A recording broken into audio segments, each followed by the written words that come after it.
오늘 이 안식일 첫 시간에 하나님의 성전에 나오신 모든 분들, 우리 모든 가족의 하나님의 은혜와 축복이 함께 하시기를 기도합니다. 또 온라인을 통해서도 이 예배에 참여하시는 분들에게 하나님의 은혜가 함께 하시기를 기원합니다. 오늘 저녁부터는 저희가 또 새로운 공부를 시작하겠습니다. 오늘 저녁에 공부하게 될 내용은 화면 전환 됩니까? 됐어요? 안 됐어요?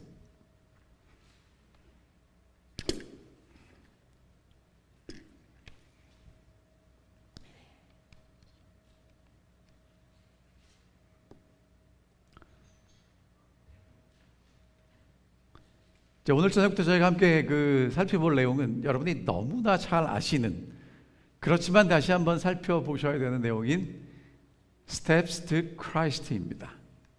우리가 정로의 계단이라고 그렇게 번역해서 알고 있는 내용입니다. 그러니까 그리스도께로 가는 단계들을 이야기했는데, 여러분 이 정로의 계단이 어떻게 나왔는지 좀 설명을 드리면서 오늘 이 말씀을 드리겠습니다. 정로의 계단은 1892년에 처음 출판된 책입니다. 그럼 이 책이 왜 나오게 됐는가? 1888년 대총회를 할 때 우리 제7일 안식일 예수재림교회의 모든 대표자들이 함께 모여서 다시 한번 집중해서 연구했던 주제는 믿음으로 말미암는 의였습니다. 어떻게 하나님의 은혜로 우리가 의롭게 되고 예수 그리스도를 통해서 하나님께 나아갈 수 있는지를 새롭게 강조했고, 그 이후에 엘렌 G 화이트나 다른 목사님들이 야영회나 큰 집회 때 이 주제에 대해서 계속 설교했습니다. 자, 그래서 몇 목사님들이 이 내용을 쉽게 읽을 수 있도록 그리스도 중심의 소책자를 출간해 달라고 요청했습니다. 이미 엘렌 G 화이트는 그리스도인의 삶이나 회개에 대해서 여러 가지 기사를 썼고 그것들이 출판됐는데, 이제 출판된 내용들을 한 권으로 묶어달라고 요청한 것이죠. 그래서 엘렌 화이트 선지자를 도왔던 비서인 메리언 데이비스라는 이 비서가 화이트 선지자가 기록했던 다양한 글들을 찾아서 모으고 다시 정리했습니다. 이미 출간했던 저술, 그리고 개인적으로 보냈던 편지들, 그리고 아직 출판되지 않은 원고들까지 모든 것들을 다 이렇게 종합하고 정리해서 이 책을 정리했고요. 특별히 여기에 더 필요한 부분은 화이트 선지자가 새롭게 작성하기도 했답니다. 그래서 이제 1890년, 1891년을 통해서 이 책들이 종합되고 정리되기 시작했고요. 1891년 미시간주 하버 하이츠라는 곳에서 교육자들을 위한 모임에서 이 책이 제일 먼저 이제 배포됐는데, 그때 이 책의 제목이 Steps to Christ, 정로의 계단이라고 정해졌답니다. 근데 이 책은요, 어떻게 하면 널리 보급할까 고민하다가 비재림교인 출판사에서 출판하자는 제안을 해서 플레밍 H. 레벨 출판소에서 1892년에 처음으로 출판하게 됐습니다.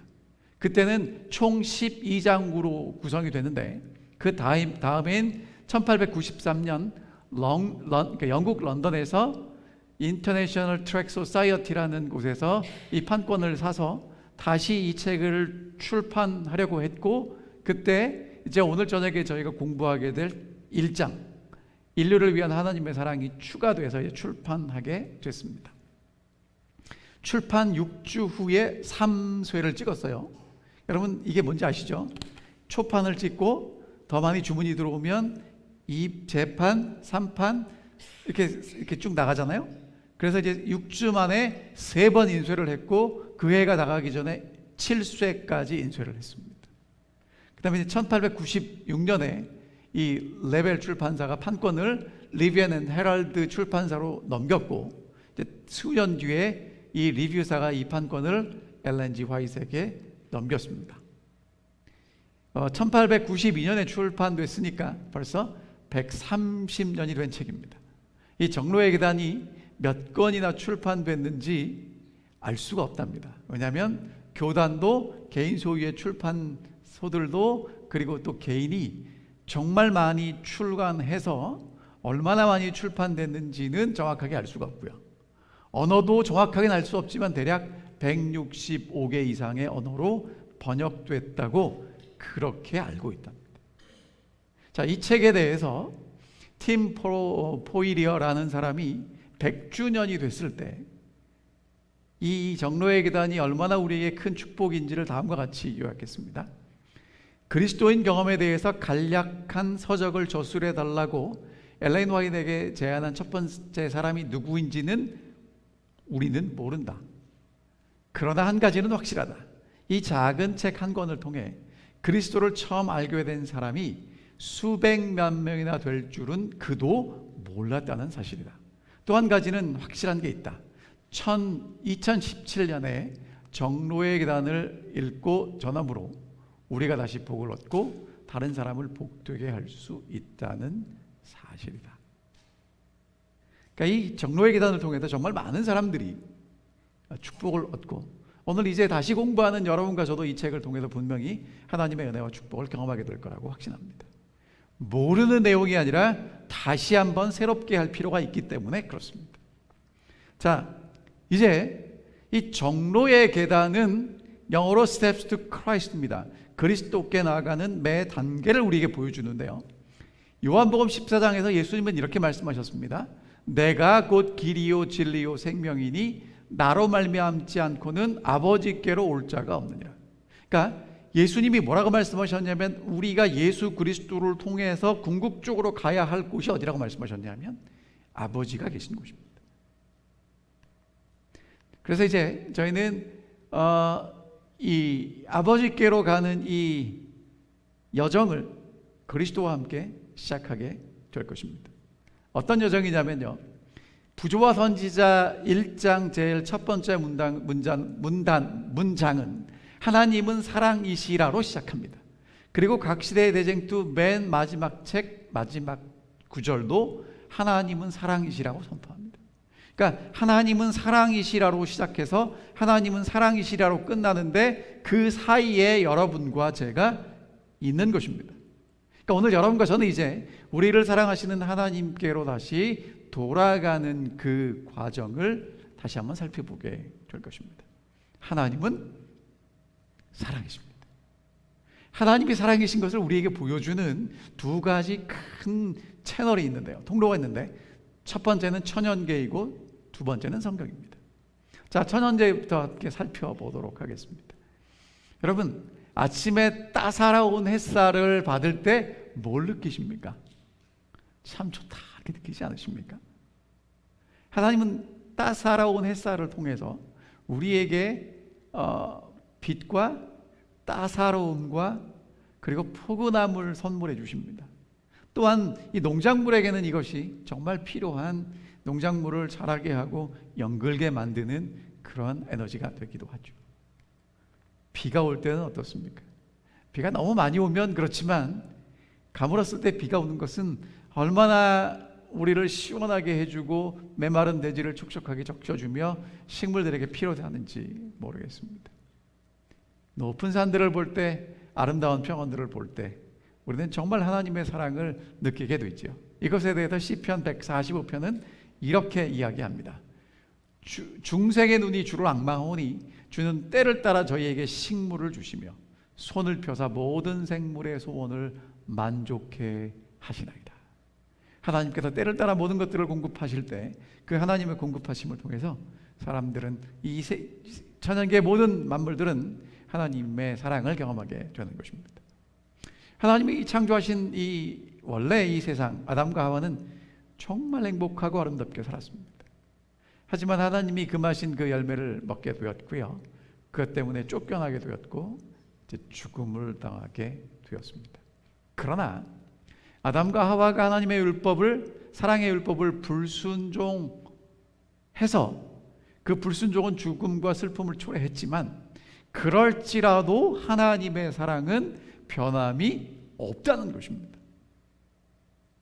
여러분, 이게 중요한 겁니다.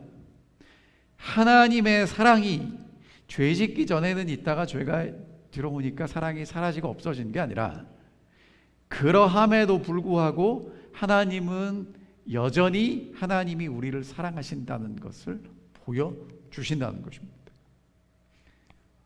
아담과 하와가 이제 저지른 일 때문에 땅이 저주를 받습니다. 그래서 가시덤불과 잡초가 나요. 여러분, 저게 무슨 나무인지는 모르겠지만 저기 뭐가 달려있냐면 오렌지나 귤 같은 게 달려있습니다. 근데 그 나무에는 뭐가 있냐면 뾰족뾰족한 가시가 있어요.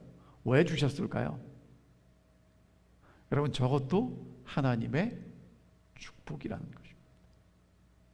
땀 흘려 일하는 것도 하나님의 축복이라는 것입니다. 제가 전문가는 아니지만 여러분, 저 이렇게 가시가 있는 식물이 한약에서는 대부분 좋은 약재로 쓰이는 걸 아십니까? 하나님의 축복이라는 거죠. 여러분, 이렇게 아름다운 장미 있지만 저 속에 뭐가 있어요? 가시가 있죠. 뭘 보십니까? 가시를 보십니까? 꽃을 보십니까? 하나님은 사랑이시다는 말은 피어나는 꽃봉오리마다 돋아나는 풀잎마다 기록되어 있다는 것입니다. 여러분, 너무 가시만 보지 마시기 바랍니다. 그리고 제가 올랜도 오니까 뭐가 참 많냐면 새가 많아요. 이렇게 작은 새만 있는 게 아니라 하얀 새도 있고 회색을 도는 새도 있고 오리도 있고, 저기 다운타운에 가니까 그 파게 거위도 있고, 그렇죠? 하얀색 거위도 있고 검은색 거위도 있고, 새가 얼마나 많은지 몰라요. 여러분, 이 새들이 노래합니다. 한국 사람들은 새가 운다 그래요. 그런데 미국 사람들은 뭐라고 얘기하냐면 새가 노래한다 그래요. 여러분, 이 새들이 예쁘게 노래하는 소리 속에서 우리는 하나님이 우리를 얼마나 사랑하시는지를 듣게 됩니다. 특별히 여러분, 꽃을 볼 때 그 향기를 맡을 때마다 뭘 느끼십니까?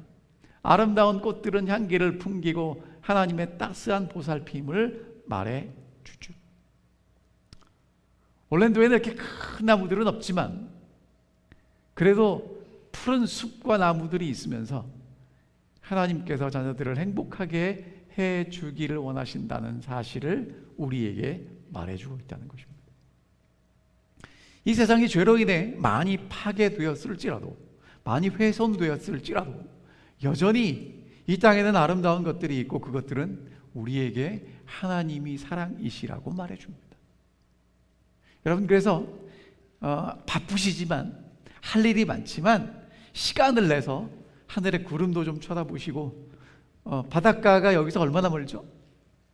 여러분, 올랜도가 얼마나 좋은지 모르겠어요. 제가 전에 살던 곳은 바닷가 가려면 차를 타고 한 대여섯 시간 쉬지 않고 달려야 가는데, 여기는 차 타면 권장원님 댁은 1시간 안 걸리시죠? 1시간에. 여러분, 1시간밖에 안 걸립니다. 맘만 먹으면 갈 수 있는 거리입니다. 가서 바다도 보시고 새도 보시고, 여러분, 저희 집에는 마당에 거북이도 살아요. 토끼도 뛰어다니고. 그것들이 정말 아무도 돌보지 않는 것 같지만 하나님이 돌보시고 하나님이 사랑하시는 그런 생물들이라는 것이 우리 눈에 보이지 않습니까? 또 하나님의 사랑이라는 것을 우리에게 보여주는 것은 성경입니다. 여러분, 우리가 성경을 펼 때마다 우리는 하나님이 어떤 분이신지를 우리에게 보여줍니다. 하나님의 영원한 사랑과 자비가 거기에 담겨 있습니다. 모세가 하나님께 뭐라고 기도했냐면 영광을 내게 보여주십시오 라고 기도했을 때 하나님께서 선한 형상을 모세 앞으로 지나가게 하셨습니다. 하나님의 선하심은 하나님의 영광인데요, 하나님이 모세 앞을 지나가면서 뭐라고 말씀하셨냐면 인자를 1000대까지 베풀고 악과 과실과 죄를 용서하시는 분이라고 말씀하십니다. 여러분, 자꾸 내 생각으로 잘못했으니까 하나님이 벌하실 거야 라는 생각을 하실 수도 있지만, 성경은 뭐라고 얘기하냐면 하나님은 인자를 1000대까지 베푸시니까, 여러분, 우리가 조상 때부터 지금까지 1000대는 됐을까요? 안 됐을까요? 안 됐습니다. 그렇죠? 하나님의 은혜가 아직까지 유효하다는 겁니다. 악과 과실과 죄를 용서하시는 분이라는 거죠. 노하기를 더디하고 인애가 크시고 하나님의 변치 않는 사랑을 우리에게 끊임없이 보여주는 것이 성경이라는 것입니다. 하나님께서는 하늘과 땅에 있는 모든 것들을 통해서 우리 마음을 하나님께 붙들어 매시고 특별히 하나님께서 천연계를 통해서 우리에게 말씀하십니다. 이 말씀은 참 아름답게 표현된 것 같아요. 하나님은 인간의 마음으로 느낄 수 있는 가장 깊고 따뜻한 사랑으로 우리에게 당신 자신을 나타내신다. 그러니까 우리가 느낄 수 있는 그런 사랑으로 하나님이 하나님을 우리에게 나타내신다는 것입니다. 근데 여러분, 그래도 하나님의 사랑이 나타날까요? 잘 나타날까요? 못 나타날까요? 못 나타납니다. 나타날 수가 없어요. 이유가 뭐냐? 사탄이 끊임없이 하나님의 사랑을 가리고 오해하도록 만들기 때문에 그렇습니다. 그러니까 하나님의 사랑이 빛이라면 사단이 그 빛을 없앨 수는 없으니까 빛을 차단시켜서 어두움을 만드는 것입니다. 자, 사단은요, 오늘 우리가 하나님에 대해서 어떠한 태도를 갖기를 원하냐면 공포감을 갖기를 원해요. 그럼 그 공포감은 언제 생기냐면 하나님에 대한 오해 때문에 생깁니다. 하나님은 가혹하고 용서를 모르시는 분이라고 이해한다면 공포심이 생겨요. 하나님은 동정심이 없는 냉혹한 재판관이라고 생각되면 공포심이 생겨요. 하나님이 우리를 지켜보시는 것은 벌 주기 위함이라고 생각하면 그렇게 되는 것입니다. 여러분, 제가 여쭤볼게요. 경찰차를 볼 때마다 여러분은 마음이 놓이십니까? 아니면 불안해지십니까? 불안해진다는 건 지은 죄가 있다는 거고요. 안전함을 느낀다는 건 경찰관이 나를 보호할 거라는 믿음이 있기 때문일 것입니다. 제가 왜 말씀을 드리냐면 오늘 여러분과 제가 하나님에 대해서 어떻게 생각하느냐가 되게 중요하다는 거예요. 자꾸 이렇게 생각이 됩니다. 하나님이 오늘 우리를 지켜보고 계신다니까 왜 지켜보셔요? 10계명을 지키나 안 지키나 보시고 잘못하면 벌 주시기 위해서 지켜보시는 분으로 자꾸 생각한다는 겁니다. 왜? 내가 다른 사람을 그렇게 보니까. 여러분, 그런데 성경은 우리에게 뭐라고 얘기하냐면 하나님은 그런 분이 아니라는 거예요. 근데 하나님이 그런 분이 아니라고 천연계를 통해서 말씀하시고 성경을 통해서 말씀하시는데 그럼에도 불구하고 하나님을 잘 나타낼 수 없어서 이 땅에 하나님을 나타내기 위해서 누가 오셨다고 말씀하시냐면 예수님이 오셨다고 말씀하십니다. 요한복음 1장에 이렇게 말씀하십니다. 본래 하나님을 본 사람이 없으되 아버지 품속에 있는 독생하신 하나님이 나타나셨다는 거예요. 어두운 속에 있는 사람들에게 하나님을 드러내고자 누가 오셨다는 것입니까? 예수님이 오셔서 하나님의 품이 어떤 것인지를 우리에게 보여주셨다는 것입니다. 마태복음에서는 이렇게 말씀하십니다. 아버지께서 모든 것을 내게 주셨으니 아버지 외에는 아들을 아는 자가 없고 아들과 또 아들의 소원대로 계시를 받는 자 외에는 아버지를 아는 자가 없느니라. 그러니까 정말 하나님을 알려면 예수를 통해서만 누구를 알 수 있다는 거예요? 하나님을 알 수 있다는 거예요. 예수님께서 이 땅에 오셔서 사람들과 같이 사심으로 하나님에 대한 오해를 이해시키기 위해서 하나님의 사랑이 무한하다는 것을 보여주시기 위해서 이 땅에 오셨다는 것입니다. 자, 이제 여러분들을 잠깐 예수님과 제자들의 대화로 좀 초청하겠습니다. 예수님이 이제 마지막 식사를 제자들과 하시면서 이렇게 말씀하셨어요.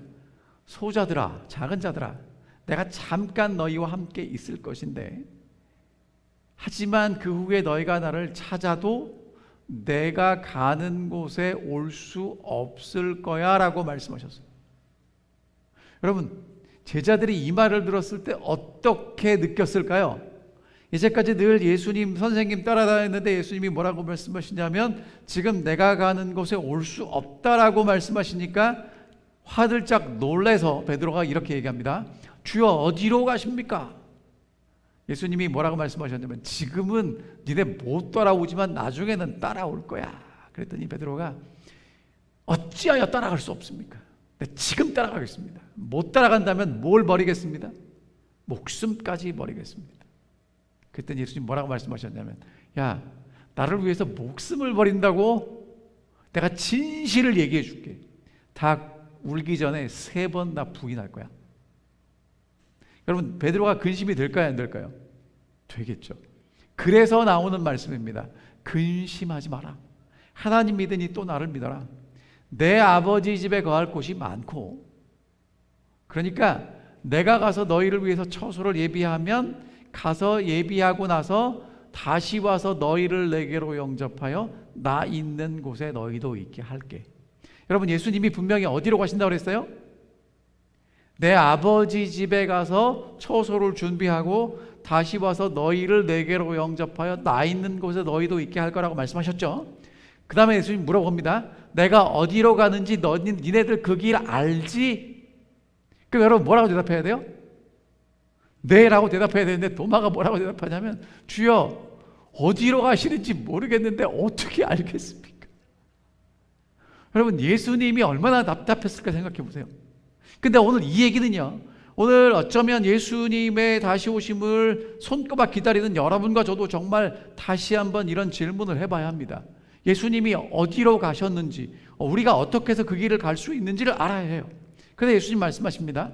내가 길이요 진리요 생명이니 나로 말미암지 않고는 아버지께로 올 자가 없다. 그러니까 예수님은 지금 어디로 가실 거예요? 아버지께로 가실 것이고, 제자들은 어디로 와야 돼요? 아버지가 계신 곳으로 가야 되는데 누구를 통해서만 갈 수 있다고요? 길과 진리요 생명이 되신 예수님으로 말미암지 않고는 못 간다는 거예요.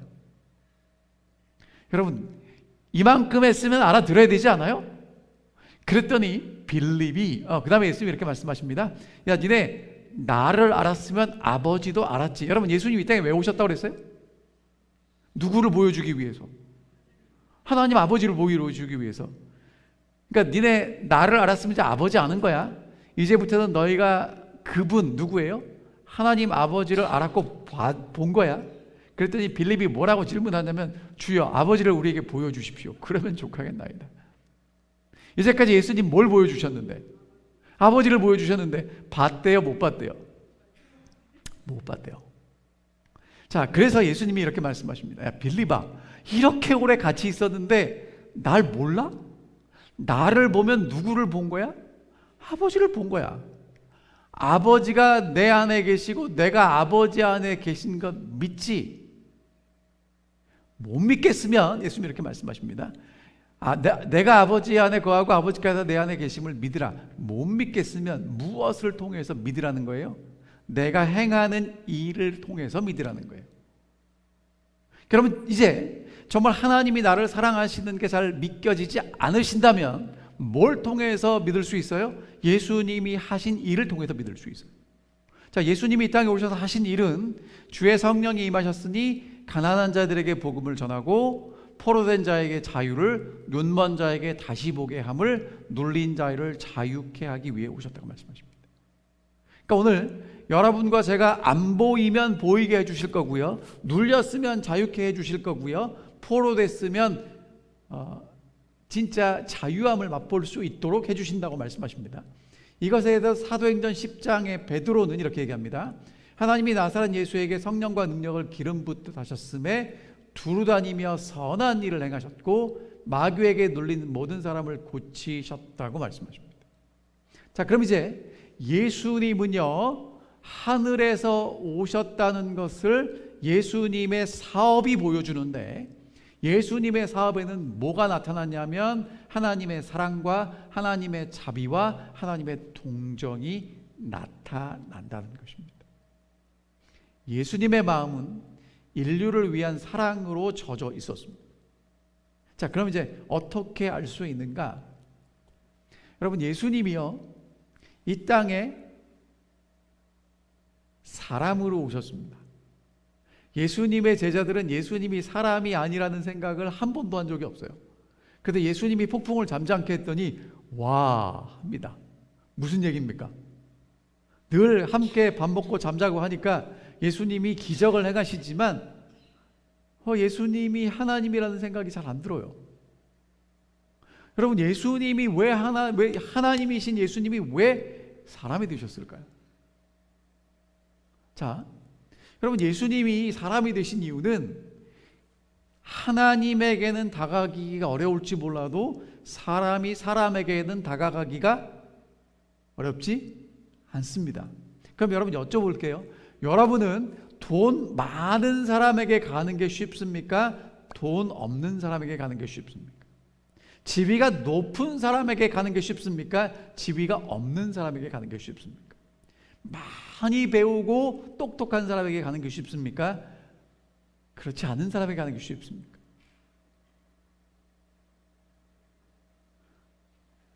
여러분은 어떤 사람이 더 쉬우세요? 제 경험을 보니까 어떤 사람이 더 쉬웠냐 하면 그래도 수준이 나를 비슷하거나 나보다 조금 못한 사람한테 가는 게 더 쉬워요. 그럼 그래서 예수님이 이 땅에 오실 때 사람으로 오셨고요, 가난하게 오셨고요, 많이 배우지 않으셨고요, 많이 소유하지 않으셨어요. 이유가 뭐냐면 누구나 예수님께 가는 게 어렵지 않게 하려고 그러셨다는 겁니다. 그래서 아무리 가련하고 비천한 사람도 예수님께 나아가는 게 두렵지 않았답니다. 심지어 작은 아이들까지라도 예수님께 가는 것, 예수님 무릎에 올라앉는 것 좋았다는 거예요. 여러분, 예수님이 그렇게 우리 곁에 오신 분이라는 겁니다.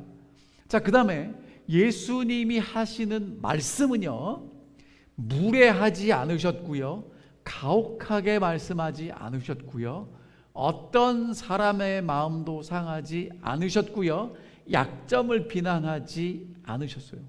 항상 사랑으로 말씀하셨습니다. 여러분, 예를 들어 볼게요. 사마리아 우물가에서 만난 여인, 5번 결혼하고 지금 사는 남자도 합법적인 남자가 아니에요. 여러분, 그런 여자를 만나면 할 얘기가 있어요, 없어요? 없어요? 하고 이렇게 한마디라도 그 여자가 이제까지 살아온 것에 대해서 할 말이 있어요, 없어요? 많잖아요? 그런데 여러분, 예수님은요, 그 여자가 하는 말마다 다 인정해 주세요. 그렇다고 말씀하세요. 요한복음 8장에 보면 현장에서 가늠하다 사로잡혀온 여자가 있어요. 사람들은 이 여자를 율법에 따라서 돌로 쳐서 죽여야 된다고 얘기를 했는데 예수님이 그 사람들을 다 돌려보내시고 그 여자에게 너를 정죄하는 자가 없느냐라고 물으세요. 나도 너를 정죄하지 않는다고 말씀하십니다. 여러분, 그러니까 예수님의 말씀에는 항상 뭐가 있었냐면 사랑이 담겨져 있었어요. 하지만 거짓과 불신과 죄는 분명히 꾸짖으셨습니다. 사랑하는 성 예루살렘을 보고 우셨어요. 왜냐하면 예수님을 받아들이면 살 수 있는데 받아들이지 않았기 때문에 예수님은 우십니다.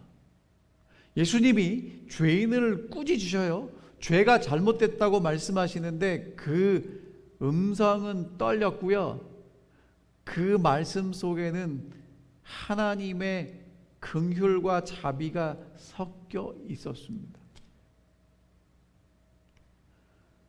자, 그리고 예수님은요, 모든 사람을 어떤 사람으로 보셨냐면 하나님의 사랑으로 구원받아야 될 사람들로 보셨습니다.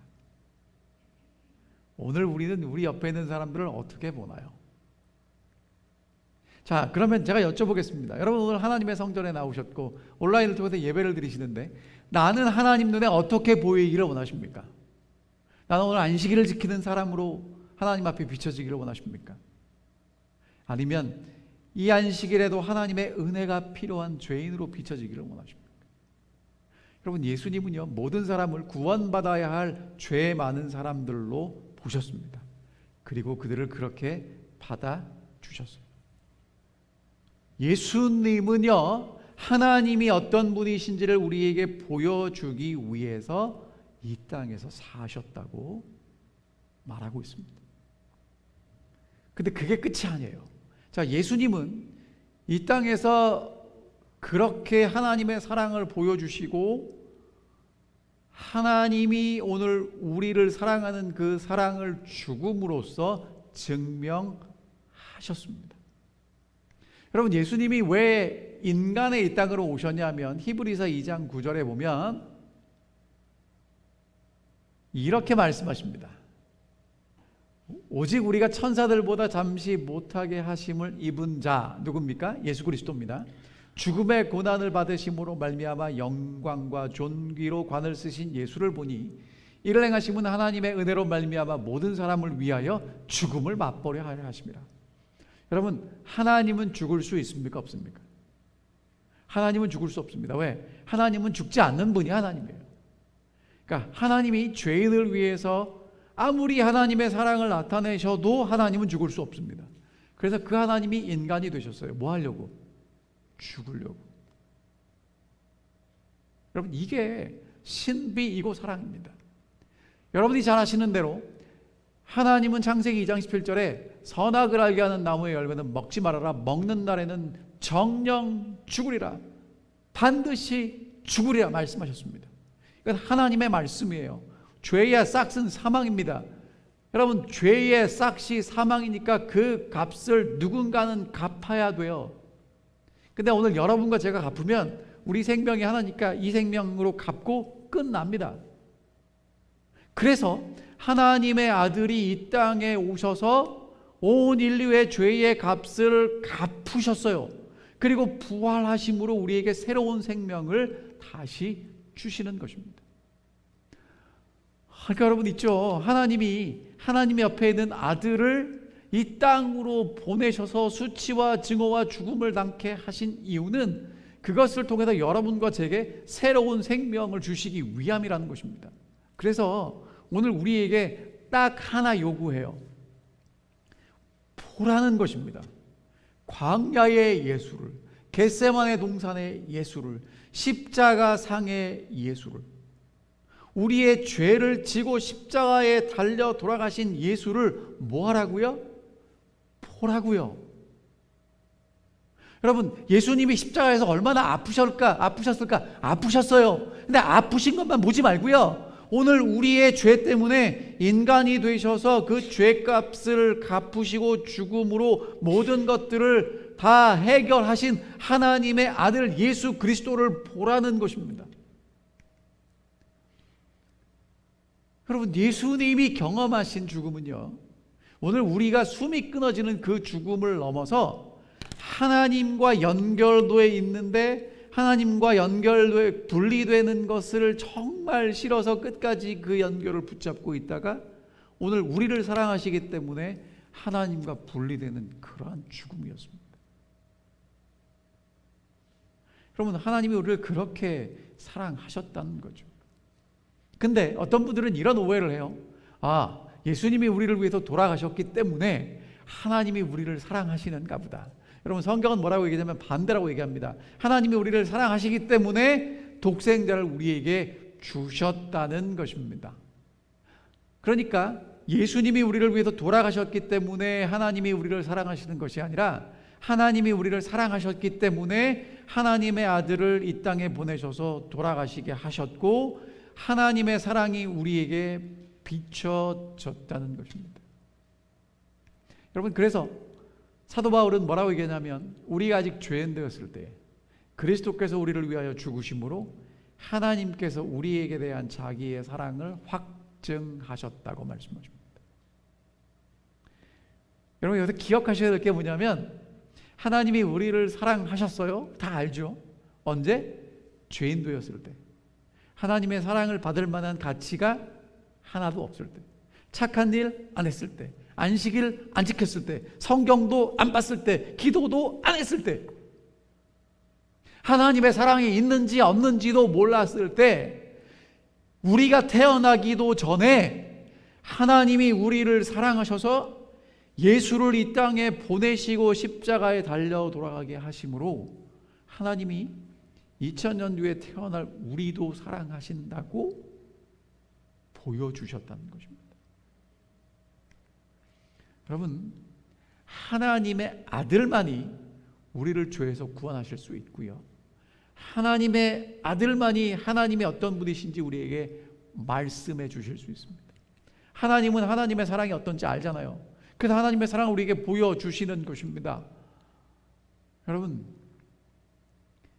이런 하나님의 사랑이 오늘 여러분과 제가 하나님께로 나아가는 첫 번째 계단의 시작이라는 거예요. 이게 제7일 안식일 예수 재림교회가 믿고 있는 하나님께로 나아가는 첫 번째 발걸음이라는 것입니다. 뭐 때문에 갈 수 있다고요? 하나님이 조건 없이, 이유 없이, 그럼에도 불구하고 나를 사랑하시는 사랑이라는 것입니다. 여러분, 하나님은 오늘 우리가 어떻게 느끼고 있고 무엇이 필요한지 아십니다. 그래서 그것을 우리가 알도록 하기 위해서 우리 중 한 사람이 되셨고요. 여러분, 히브리서 2장 11절에 뭐라고 말씀하시냐면 예수님이 우리를 형제라고 부르시기를 부끄러워 아니하신대요. 여러분, 내 동창 중에 나랑 같은 내가 아는 친구 중에 사업에 성공한 친구가 있다면 자랑하십니까? 안 하십니까? 자랑하고 싶으시겠죠? 근데 만약에 별 볼 일 없는 친구라면 그 친구가 내 친구라고 말씀하세요? 안 하세요? 굳이 할 필요는 없습니다. 여러분, 이거는 그러면 반대로 생각해서 예수님이 우리를 형제라고 불러주시는 건 되게 고마운 건데 예수님은 지금 아무런 가치도 없는 우리를 뭐라고 부르시는 거예요? 내 동생, 그렇게 부르시는 거예요. 와, 여러분, 이게 기가 막힌 겁니다. 이게 여러분, 그래서 예수님이 영원히 인자가 되실 거예요. 예수님은 영원히 하나님이고 사람으로 계실 것입니다. 그래서 우리는 영원히 하나님의 아들과 딸이 될 수 있는 것입니다. 이유가 뭐예요? 예수 그리스도 때문에 가능하다는 것입니다. 그래서 화이선자가 이제 마지막에 뭐라고 얘기를 하냐면, 여러분, 이게 뭐예요? 이렇게 구슬을 보면 구슬에 뭐가 비쳐요? 내 모습이 비춰지는 거 보이시죠? 하나님은요, 우리에게 뭘 기대하시냐면 우리들이 하나님의 사랑의 빛을 반사하고 거룩한 생애의 기쁨을 함께 나누기를 바라십니다. 죄의 파멸에서 건져내셨기 때문에 이제 우리가 하나님의 사랑의 빛을 반사하기를 원하신다는 거예요. 하나님께서 엄청난 대가를 지불하고 우리에게 하나님의 사랑을 보여주셨기 때문에 이제 그 예수를 통해서 우리는 정말 하나님의 사랑을 통해서 어떠한 사람이 될 수 있는지를 세상에 보여주기를 원한다고 말씀하십니다. 요한이 하나님의 사랑을 깊이 깨닫고 나서 이제 뭐라고 얘기를 했냐면, 보라, 아버지께서 어떠한 사랑을 주사 하나님의 자녀라 일컬음을 얻게 하셨는고, 그 한마디로 요약을 합니다. 하나님의 사랑의 높이와 깊이와 넓이를 여러분과 제가 더 깊이 깨닫게 되기를 간절히 바랍니다. 여러분, 죄 때문에 우리는 사단의 자녀가 됐습니다. 하지만 예수 그리스도의 죽음으로 이제 하나님의 자녀가 될 수 있는 길이 열렸습니다. 오늘 우리가 예수 그리스도를 바라보는 한, 하나님의 사랑이 오늘 우리 마음에 거하는 한, 우리는 하나님의 아들, 하나님의 딸이라고 부르기에 합당한 사람이 될 것입니다. 여러분, 하나님의 사랑을 생각하면 겸손해집니다. 하나님의 사랑을 생각하면 우리 마음이 하나님께 이끌리게 될 것입니다. 하나님의 사랑을 생각하는데도 사랑이 느껴지지 않고 하나님께 이끌림을 받지 못한다면 여러분, 사랑에 문제가 있는 걸까요? 나한테 문제가 있는 걸까요? 여러분, 그때 뭐 하셔야 되냐면 기도하셔야 돼요. 아까 예수님이 오셔서 하시는 일이 뭐냐면 눈먼 자를 다시 보게 해주시는 거라고 말씀하셨죠. 여러분, 안 보이면 기도하세요. 하나님의 사랑이 보이지 않습니다. 하나님의 사랑이 느껴지지 않습니다. 여러분, 그러면 보이게 될 것이고 느껴지게 될 것이고 경험하게 되면 하나님의 사랑에 이끌리게 될 것이라는 것입니다. 하나님을 더 많이 알아가면 하나님의 자비와 온유와 긍휼을 알게 될 것입니다. 하나님의 사랑은요, 어머니의 사랑보다 더 큰 사랑입니다. 여러분, 하나님의 사랑에 조건이 없다는 것 기억하시기 바랍니다. 그렇다고 여러분, 조건이 없다고 내가 무엇을 해도 하나님은 나를 사랑하실 거야. 여러분, 하나님은 무엇 해도 나를 사랑하시지만 하나님의 사랑을 받는 사람은 사랑받는 사람답게 살아갈 것입니다. 하나님의 사랑을 받으면서 내가 하고 싶은 대로 산다는 건 아직 사랑을 잘 모른다는 증거인 것이죠. 오늘 하나님께로 나아가는 첫 번째 계단을 우리는 밟았습니다. 한마디로 요약하면 뭡니까? 하나님이 나를 사랑하신다는 것입니다. 여러분, 예수님이 이 땅에 오셔서 사람들을 어떻게 대하셨는지를 잘 묵상하시고 내가 하나님께 그렇게 사랑받는 존재라는 것 기억하시기 바랍니다. 그리고 내 죄 값은 하나님의 아들 예수 그리스도의 보배로운 피로 이미 다 갚으셨습니다. 나는 죽을래야 죽을 수 없는 사람들입니다. 왜? 이미 빚을 다 갚았어요. 여러분, 이제 하나님의 사랑 안에 거하신다면 하나님의 사랑이 우리를 이끌어서 하나님께로 데려갈 것입니다. 오늘 첫 번째 발걸음을 살펴보았습니다. 하나님이 우리를 사랑하십니다. 이 안식일에 하나님이 우리를 사랑하시는 그 사랑이 더 깊이 느껴지고 그 사랑을 맛보고 그 사랑 때문에 설레이는 이 안식일이 되시기를 바라면서 오늘 말씀을 줄이겠습니다. 하늘에 계신 아버지, 오늘 우리를 조건 없는 무한한 사랑으로 사랑해 주셔서 감사합니다. 근데 자꾸 사단이 우리의 마음을 어둡게 하고 하나님을 오해하도록 만드는 것, 우리 마음속에 있음을 고백합니다. 예수님을 통해서 보여주신 하나님의 사랑 다시 한번 기억하게 도와주시고 십자가에서 생명을 바쳐 우리를 사랑하신 그 하나님의 사랑이 오늘 우리의 마음의 사랑을 일깨워서 정말 날마다 하나님을 사랑하고 하나님의 사랑에 이끌려 살아갈 수 있도록 저희를 인도해 주시옵소서. 오늘도 그 사랑 인하여 주님과 동행하며 살아가기 원하오니 하나님 아버지께로 나아가는 우리의 첫걸음이 우리를 향한 하나님의 사랑이 될 수 있도록 인도해 주시옵기를 간절히 바라오며 예수님 이름으로 기도하옵나이다. 아멘.